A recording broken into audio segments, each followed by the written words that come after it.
The moment my son threw my suitcase onto the front porch, I knew 12 years of silence were about to become the best investment I ever made. I stood there in my good Sunday dress, watching my own flesh and blood lock me out like yesterday's garbage. Little did they know, yesterday's garbage was about to become worth $8 million. If you're watching this, subscribe and let me know where you're watching from. Let me tell you how a 60-year-old woman went from homeless to homeowner of the most expensive mansion in Millbrook Heights. Because, honey, revenge isn't a dish best served cold. It's best served with a side of pure, unadulterated success. My name is Margaret Williams, but everyone calls me Maggie. At 72, I've learned that the only thing better than proving people wrong is making them regret ever doubting you in the first place. And boy, did my son James and his wife Jessica give me plenty to prove. It was October 15th, 2012, when my world fell apart. I'd been living with James and Jessica for 3 months after my husband died, helping with their 2 young children while I figured out my next steps. The life insurance money wasn't much, and I thought family was supposed to help each other through tough times. "Mom, we need to talk," James said that morning, his voice cold in a way I'd never heard before. Jessica stood behind him, arms crossed, wearing that smug expression I'd grown to hate. At 33, she had the kind of sharp beauty that cut people when they got too close. "What's wrong, honey?" I asked, setting down my coffee cup on their granite countertop. The countertop I'd helped them afford with my Social Security checks for the past year. "This arrangement isn't working anymore," Jessica announced, stepping forward like she owned the conversation. Which, apparently, she did. "You're too set in your ways. Maggie, the children are confused about who's in charge." I looked at James, waiting for him to defend me, to remember that I was his mother who had raised him alone after his father left when he was 8. Instead, he avoided my eyes like I was a stranger asking for spare change. "Where am I supposed to go?" I asked, my voice smaller than I intended. "That's not our problem anymore," Jessica replied, with a shrug that would haunt me for years. "You're a grown woman. Figure it out." 20 minutes later, my entire life fit into 2 suitcases and a cardboard box. 60 years of memories, photographs, and keepsakes reduced to what I could carry. "The rest would go to Goodwill," Jessica informed me cheerfully, as if she was doing me a favor. "Don't make this harder than it needs to be," James mumbled as he set my bags on the porch. For a split second, I saw a flicker of the little boy who used to cry when I left for work. Then Jessica appeared beside him, and his face went blank again. The taxi arrived as the first drops of rain began to fall. I climbed in without looking back, not because I was strong, but because I was broken. As we drove away, I caught a glimpse of Jessica in their window, already redecorating what had been my temporary bedroom. I had $847 in my purse. No job, and nowhere to live. What I didn't have was the slightest idea that this humiliation would become the fuel for the greatest comeback story of my life. The Sunset Motel on Route 9 became my home for the next 6 weeks, and let me tell you, it was exactly as glamorous as it sounds. $43 a night for a room that smelled like industrial cleaner and broken dreams, but it had a roof and a door that locked.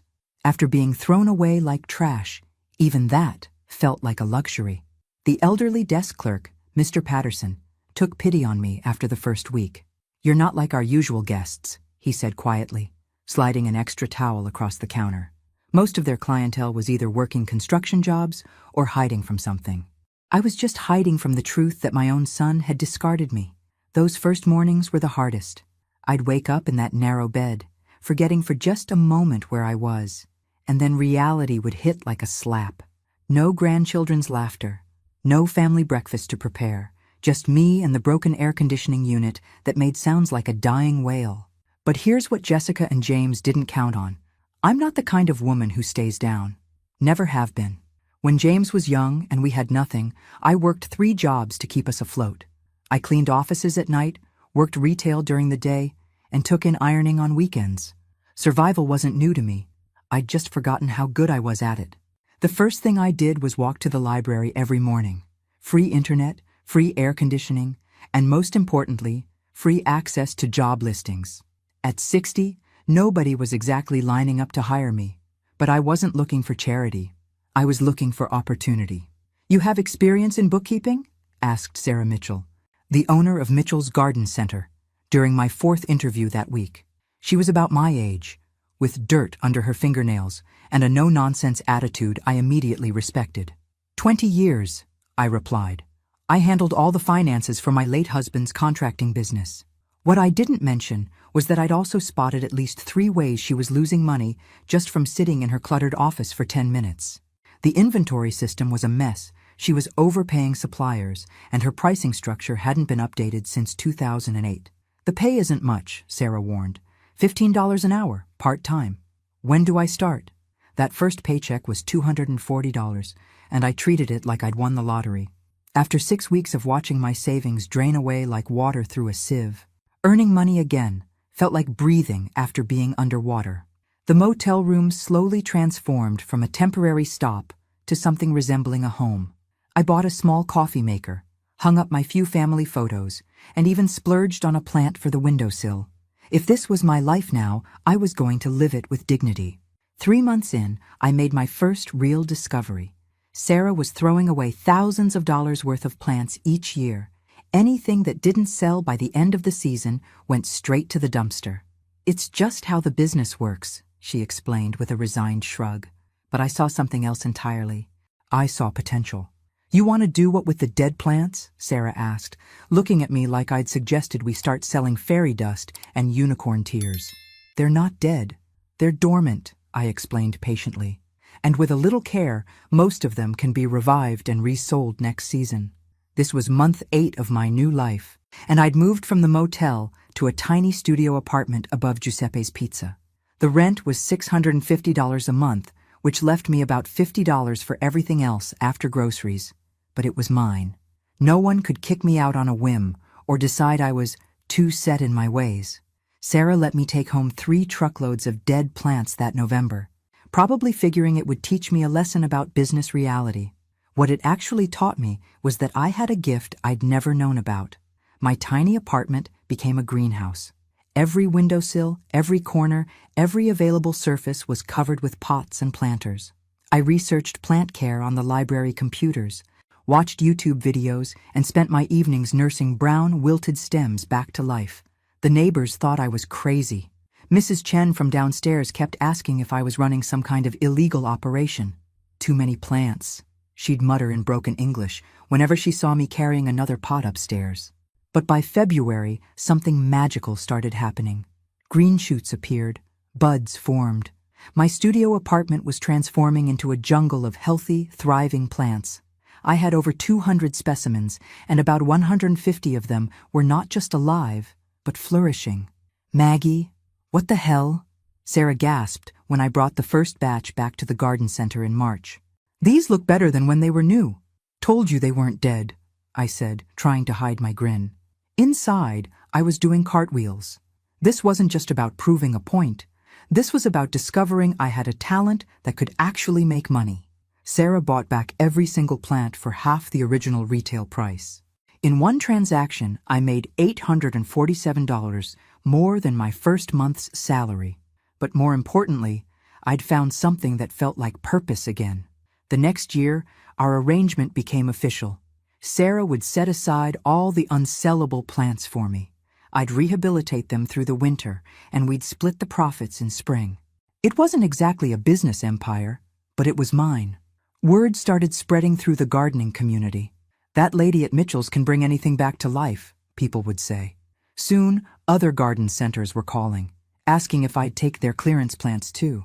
By the end of year 2, I was making more from plant rehabilitation than from my bookkeeping job. I'd also moved to a larger apartment with a proper balcony and had turned Giuseppe's parking lot into an unofficial greenhouse with his permission. The best part? Every healthy plant I saved felt like proof that being discarded didn't mean being worthless. Some things just needed the right care, the right attention, and the right person who could see their potential. James and Jessica had thrown me away, assuming I'd wither and disappear. Instead, I was putting down roots in soil they'd never even imagined. Year 3 was when I stopped thinking small and started thinking smart. By this point, I had a waiting list of garden centers wanting me to rehabilitate their clearance plants. And my little apartment operation was bursting at the seams. The landlord had started charging me extra for excessive plant drainage, and Giuseppe was getting tired of customers asking if they could buy the beautiful plants covering his parking lot. "You need a real facility," Sarah told me during one of our coffee meetings. "And you need to think bigger than just saving plants." She was right. But thinking bigger required money I didn't have. My savings account had grown to about $15,000, which felt like a fortune after starting with nothing, but it wasn't enough for commercial space. That's when I met Eleanor Rodriguez at the Small Business Development Center. Eleanor was one of those sharp, efficient women who could spot potential from a mile away and wasn't afraid to push people toward it. "You're not in the plant rehabilitation business," she told me after reviewing my numbers. "You're in the business of turning waste into profit. That's a completely different conversation." Eleanor helped me see what I'd been too close to notice. I wasn't just saving plants, I was solving a major industry problem. Garden centers nationwide were literally throwing away millions of dollars in inventory every year because they didn't know how to handle end-of-season clearance effectively. "What if you franchise the process?" Eleanor suggested. "Teach other people to do what you do, take a percentage of their profits, and scale the operation nationwide." The idea was terrifying and thrilling all at once.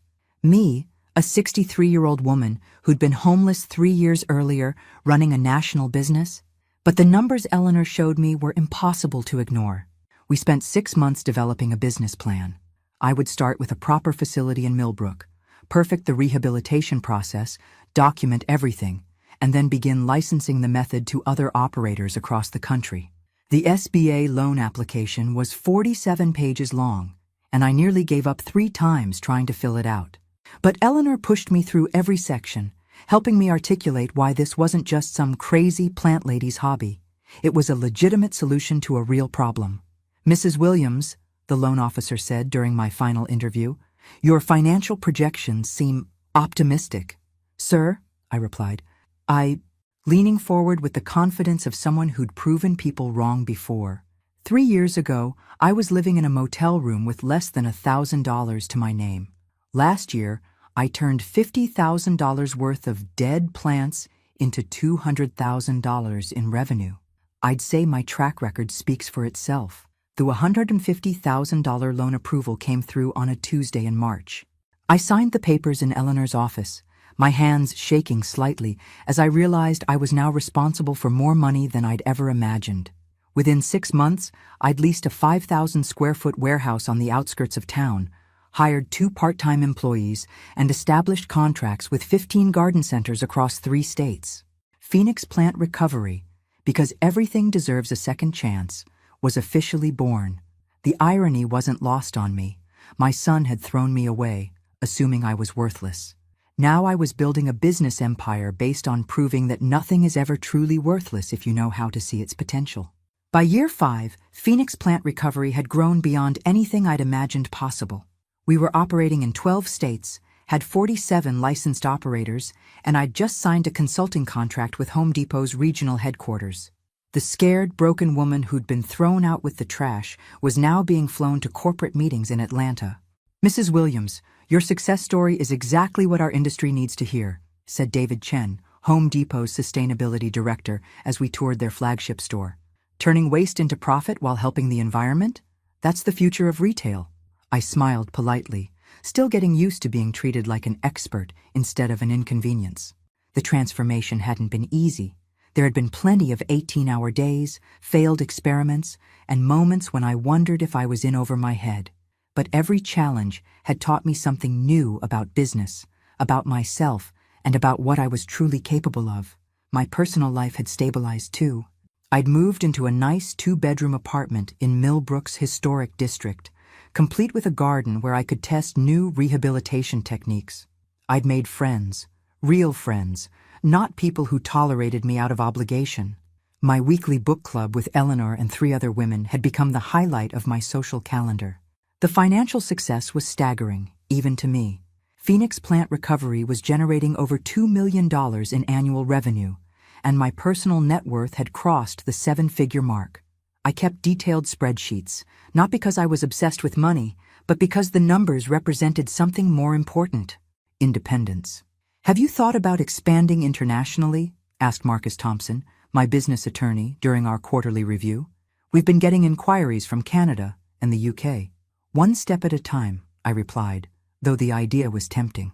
I want to make sure we're doing this right before we get too ambitious. The truth was, I was already thinking about the next phase. The plant rehabilitation business had taught me that there were profitable opportunities hiding in plain sight all around us, if you knew how to look for them. I'd started investing in other small businesses, applying the same principle of finding undervalued potential and helping it grow. But the real satisfaction came from the personal victories.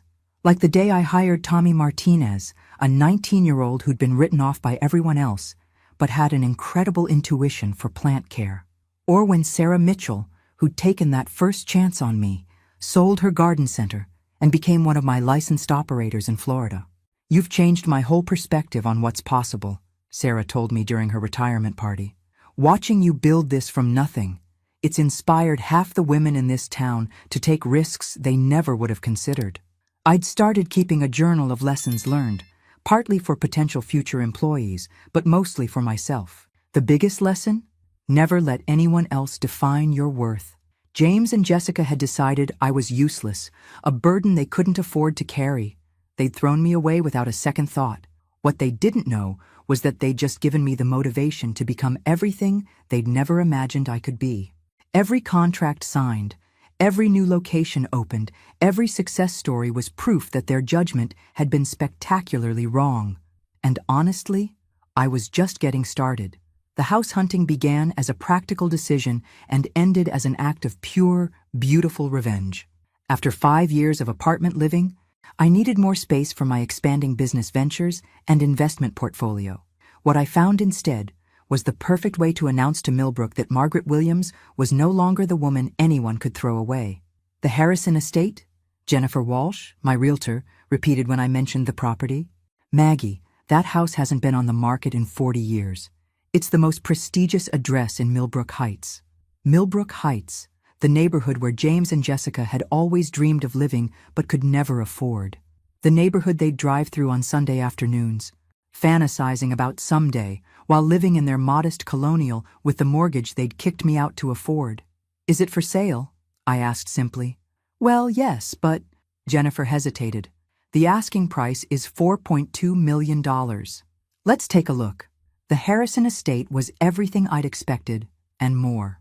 12,000 square feet of pristine colonial architecture sitting on 8 acres of manicured grounds.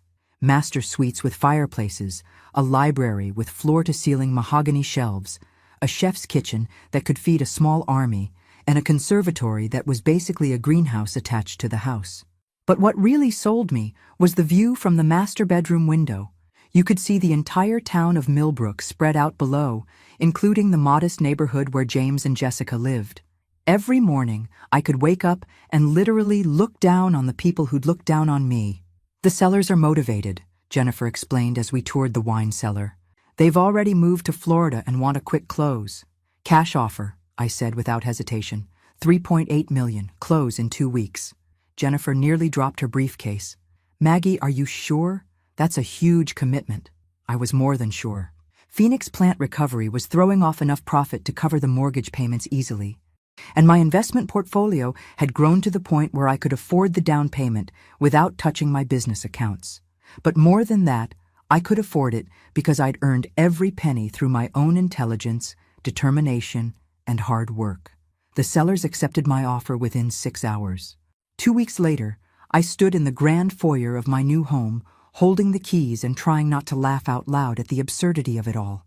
6 years earlier, I'd been sleeping in a motel room with less than $1,000 to my name.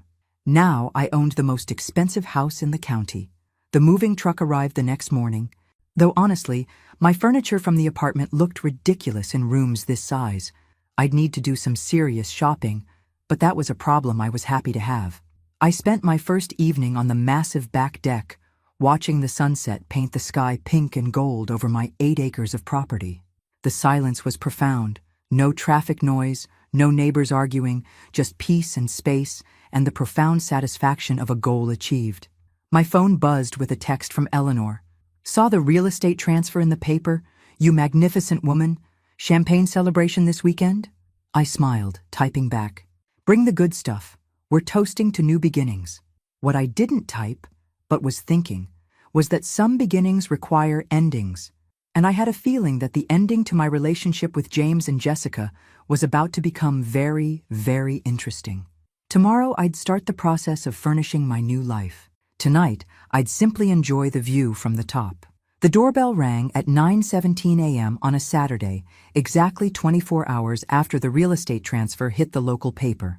I was in my new kitchen, still figuring out which cabinet held the coffee mugs, when I heard that familiar two-tone chime echoing through my marble foyer. Through the security monitor, because yes, my house came with a security system that would make Fort Knox jealous, I saw them standing on my front porch like door-to-door salespeople. James looked older, grayer around the temples, wearing khakis and a polo shirt that screamed, "Weekend Dad trying too hard." Jessica stood beside him in designer jeans and a blazer that probably cost more than my first month's rent at Giuseppe's. Behind them were two teenagers I barely recognized. Emma, now 16, had inherited her mother's sharp features, but thankfully not her cruel eyes. Tony, 14, looked like a taller version of James at that age, back when he used to build fort blankets and bring me dandelions from the yard. I took my time walking to the front door, my bare feet silent on the heated marble floors. 6 years of silence, and they show up the day after they discover I'm rich. The timing was so perfectly predictable it was almost funny. "Well, well," I said, opening the door but not the screen.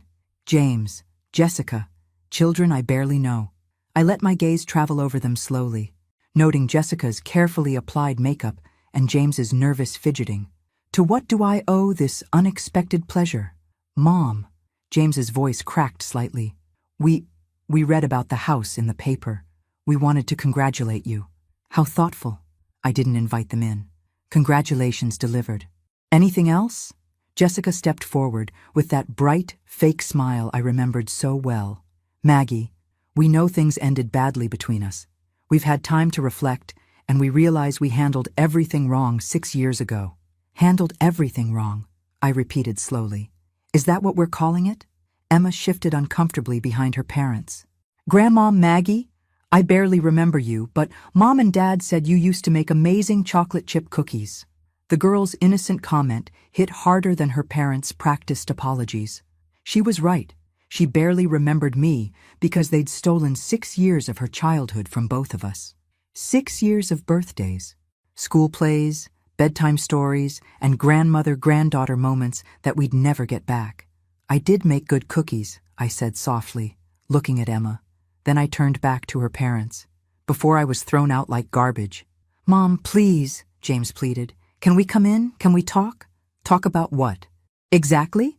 Jessica's mask slipped for just a moment, revealing the calculating woman underneath. "We're family, Maggie, and family should stick together, especially when," she gestured vaguely at the mansion behind me, "when there's room for everyone."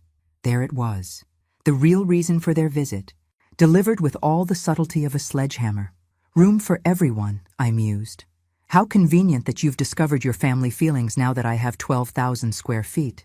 "That's not fair," James protested, but his eyes were already cataloging what he could see of the house interior.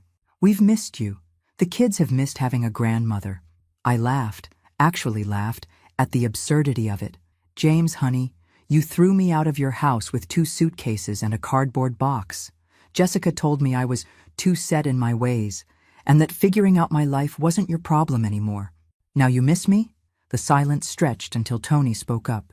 "Dad, what is she talking about?" "Why don't you come in?" I said finally, stepping back from the door, "since you're so interested in family reunions." I led them through the foyer, past the crystal chandelier and marble staircase, into the living room with its floor-to-ceiling windows overlooking the grounds. I watched their faces as they took in the silk wallpaper, the Persian rugs, the artwork that cost more than most people's cars. "This place is incredible," Tony breathed, walking to the windows. "Mom, look at the pool!" Jessica was looking all right. I could practically see her calculating square footage and property values. "It's certainly spacious," she said carefully. "Much too big for one person." "Is it?" I settled into my favorite armchair, a beautiful wingback in navy blue velvet that I'd bought specifically for this room. "I find I quite like having space to breathe." James sat on the edge of the sofa like he was afraid to wrinkle the fabric. Mom, about what happened 6 years ago. We were dealing with a lot of stress. New mortgage, my job situation was uncertain. Jessica was working full-time with 2 small kids. So naturally, the solution was to make your widowed mother homeless, I finished. Very logical. We thought you'd figure something out, Jessica said defensively. You're so capable, so independent. We never imagined you'd end up in a motel. I raised an eyebrow. You never imagined it, because you never bothered to check. Emma was studying a family photo on the side table, one of the few pictures I'd kept from my old life. It showed James as a young boy, maybe 8 years old, sitting on my lap while I read him a story. Dad, you were really little, she said. That was taken right after your grandfather left, I told her. Your dad and I lived alone for 10 years. I worked 3 jobs to keep us afloat, made sure he had everything he needed for school. Drove him to baseball practice every Tuesday and Thursday. I looked directly at James. I thought that meant something. It did mean something, James said quietly. It means everything. That's why we're here. No, I said firmly. You're here because you want something. The question is, are you going to be honest about what it is? Or are we going to keep pretending this is about missed family connections? Jessica's patience was clearly wearing thin. Fine, she snapped. Yes, we need help. James lost his job 3 months ago. We're behind on the mortgage, and Emma needs money for college applications. Happy now? Deliriously, I said dryly. Now we're getting somewhere. The thing is, James jumped in, shooting Jessica a warning look, we were thinking, you have all this space and we're struggling with our housing situation. You want to move in. It wasn't a question. Temporarily, Jessica added quickly. Just until James finds another position. Maybe 6 months? A year at most? I looked around my beautiful, peaceful living room, then back at the people who'd discarded me the moment I became inconvenient. Let me make sure I understand this correctly. You want to move your entire family into my house because you're having financial difficulties. We're family, James repeated, like it was a magic word that would open all doors. Family, I mused. Is that what you called it when you locked me out of your house? When you told me figuring out my life wasn't your problem anymore? The silence that followed was broken only by the ticking of the antique clock on the mantelpiece. Finally, Tony spoke up again. What happened 6 years ago? Why won't anyone explain what you're talking about? I looked at the 2 teenagers, these grandchildren I'd been robbed of knowing, and made a decision. Sit down, I told them. Both of you. It's time you learned exactly what kind of people your parents really are. Mom. Don't, James warned, but I held up a hand. Emma, Tony, 6 years ago, your grandfather died. I was 60 years old, recently widowed, and I needed a place to stay while I figured out my next steps. Your parents invited me to live with them. I kept my voice calm, factual. For 3 months, I helped with childcare. I contributed my Social Security checks to household expenses and tried to stay out of the way. Emma and Tony were listening intently, their faces serious. Then one morning, your mother decided I was too set in my ways and told me I had to leave. Immediately. Your father packed my belongings into 2 suitcases and put me on the front porch. I had $847 and nowhere to go. That's not how it happened, Jessica protested. You were interfering with our parenting decisions, undermining our authority with the children. I made them breakfast, I said simply, and I suggested they say please and thank you. Apparently, that qualified as undermining authority. Tony looked confused. But where did you go? What did you do? I lived in a motel for 6 weeks, then a studio apartment above a pizza place.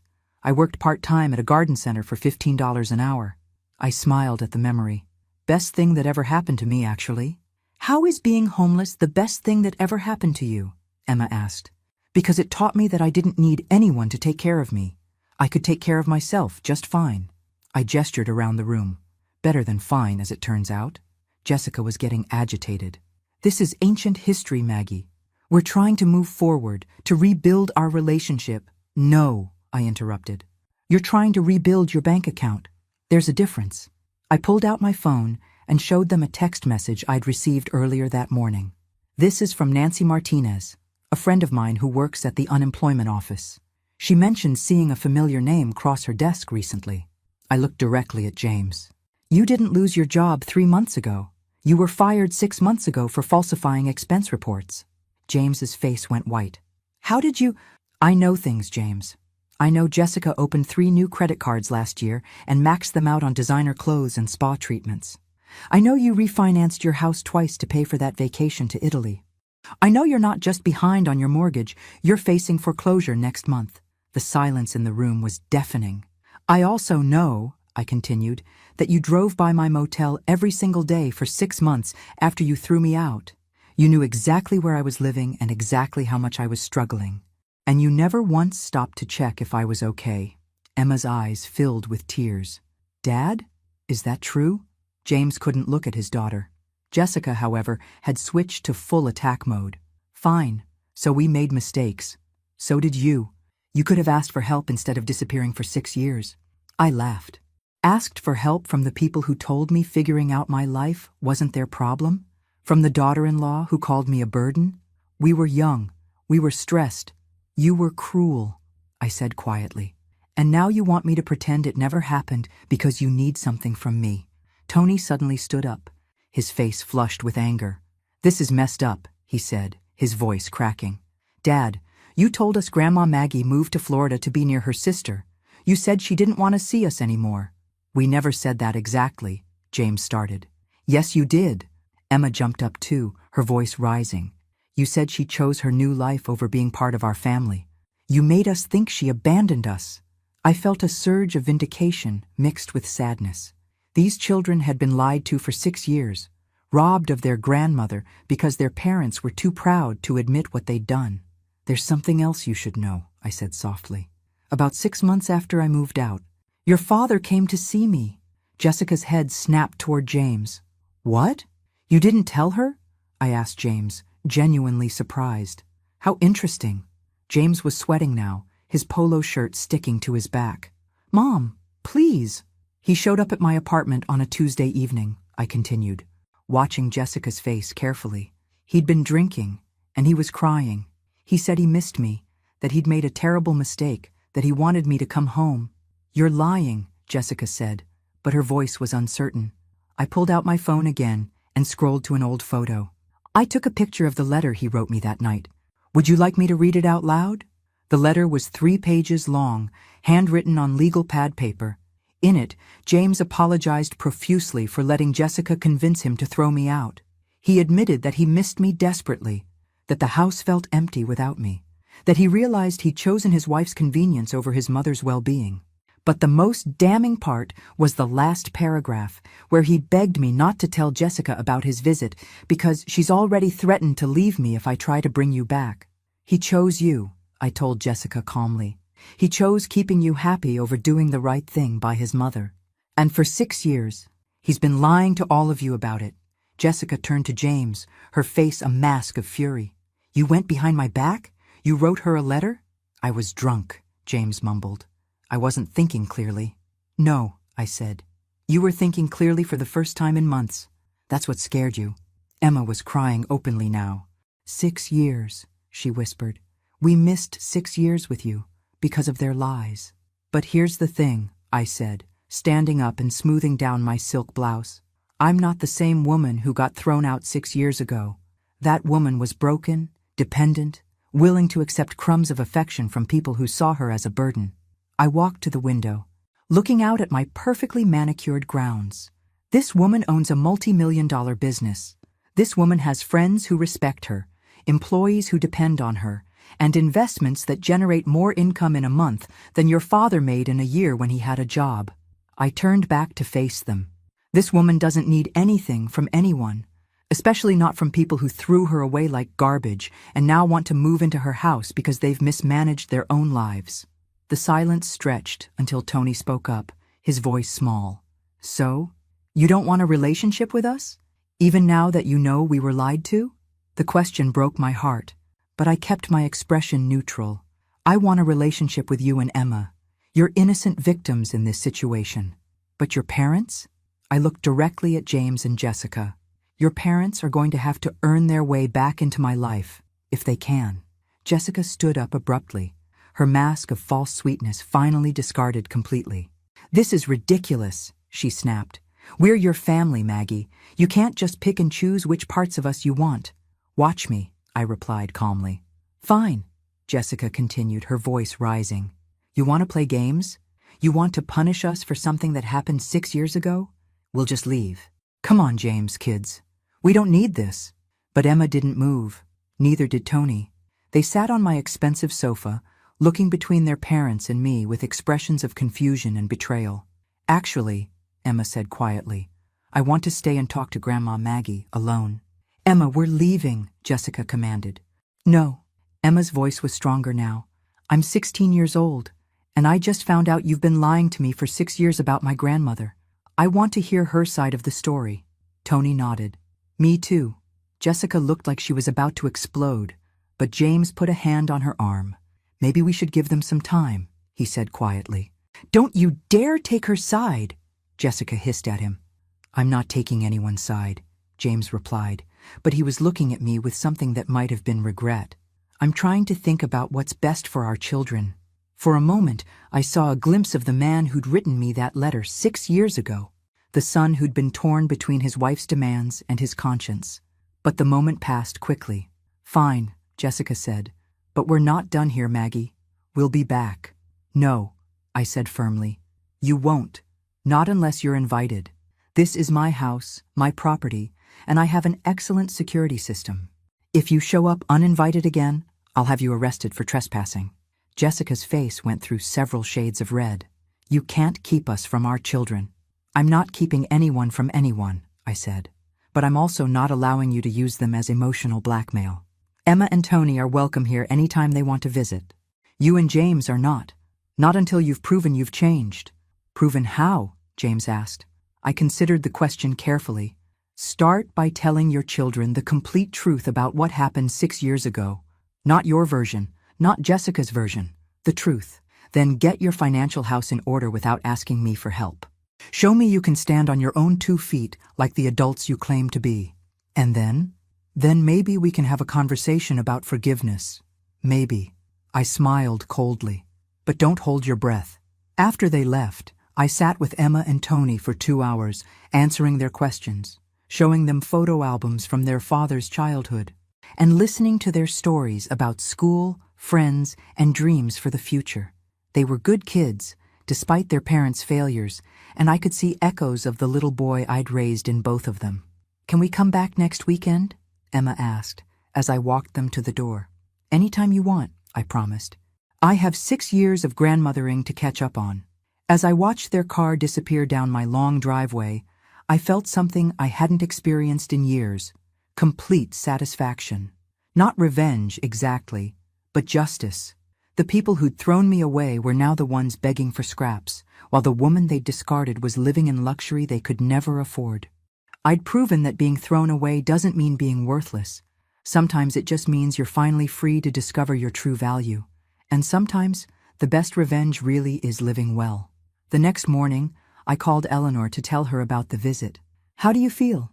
She asked after I'd shared the whole story. I looked out at my beautiful grounds, sipped my coffee from expensive china, and smiled. I feel like I'm exactly where I belong. Finally. Some victories are quiet. This one was perfect. Thanks for listening. Don't forget to subscribe and feel free to share your story in the comments. Your voice matters.